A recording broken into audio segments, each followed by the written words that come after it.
Okay, on the back side of the sheet, we're going to now talk about compounds. Okay, so compounds is two or more elements that are chemically bonded together. Okay, now how we form a compound is we combine them through a chemical reaction will occur.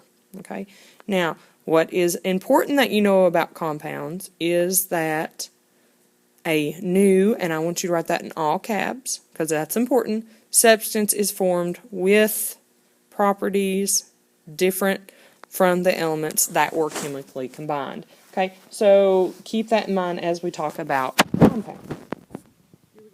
We're going to look. So if I start with the element carbon here, carbon is a black solid, okay, and I'm chemically mix it or expose it to oxygen, okay, and you need to know that oxygen is a gas that is needed for things to burn, okay. So if I add carbon and oxygen together, then I actually get carbon dioxide. Now the neat thing about that is carbon dioxide is actually a colorless gas that can be used to actually put out fires. Okay, so can you see how we started with one of the elements actually helps a fire burn, but then once we add it to carbon, then we find out that it has a totally different property than the original element. Okay, so here's one example. Here's another example. Okay, so if I take the element sodium, which is a shiny, very reactive metal, okay, that will actually explode in water, and I mix that with chlorine, which is a very highly poisonous gas that is green, okay.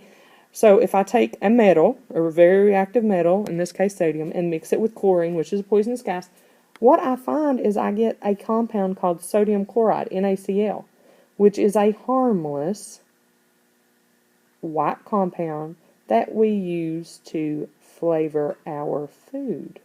So we took two things, one very reactive, another one that is poisonous, and it gives us table salt. So can you see how those properties are completely different compared to the compound, compared to the elements that make that compound? Okay. All right. We got another example.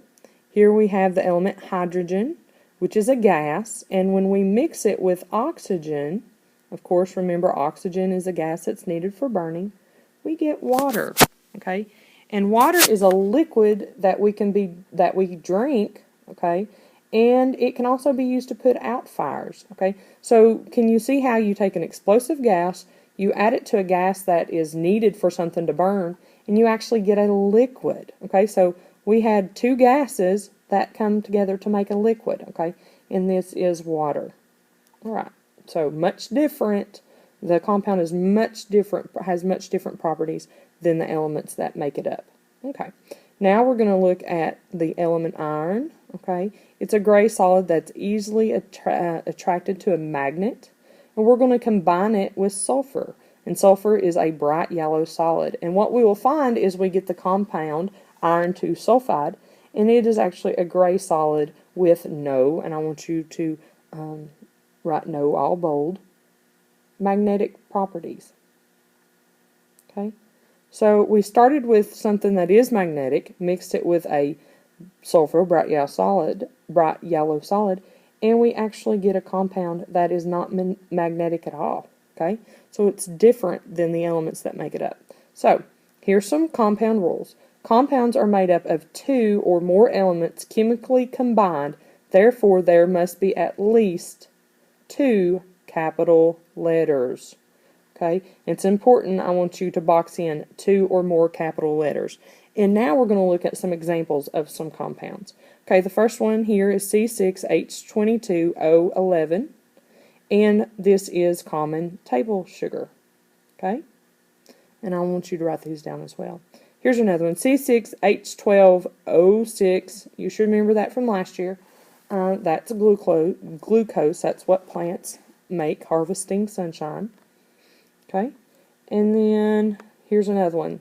This one's fun. CH3COOH. Okay, this is household vinegar. Right, and the last example I'm going to have you write for a compound is we have H2O, which is good water. Okay, now, I'm over here looking at table sugar. 1 capital letter, 2 capital letters, 3 capital letters, right beside each other joined, we have a compound. Okay, H joined with the O, they're chemically bonded together.